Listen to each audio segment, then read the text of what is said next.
Welcome to Man Does Tech, where I solve the problems you didn't even know you had. You start by confirming the SIM is seated and active. This fixes many emergency-only cases. Next, go to Settings and set mobile network to an auto 2G/3G/4G mode so the phone can negotiate with towers. Once done, toggle airplane mode on for 10 seconds and then off to force a fresh registration. Make sure to restart the phone if signals still look wrong. A full reboot often clears temporary registration errors and lets the network reassign your device properly. Now you refresh registration by going to Network Operators and choosing Globe manually. Automatic selection sometimes sticks to emergency only.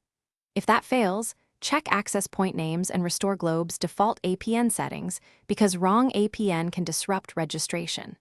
Once done, test with a single SIM if you use dual SIM. Conflicts between SIMs can force emergency-only mode. If you see a signal, allow the phone a minute to handshake. The why is that manual selection forces a new authentication with the carrier. Finish by updating carrier settings and the phone OS because outdated profiles can cause emergency-only behavior. If updates don't help, insert your Globe SIM into another phone. This isolates whether your device or the SIM/account is the problem. If the SIM works elsewhere, you may have a handset issue.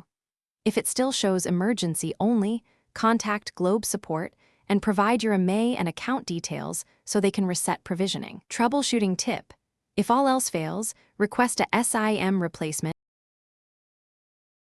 Thanks for watching. If you found this helpful, don't forget to like and subscribe.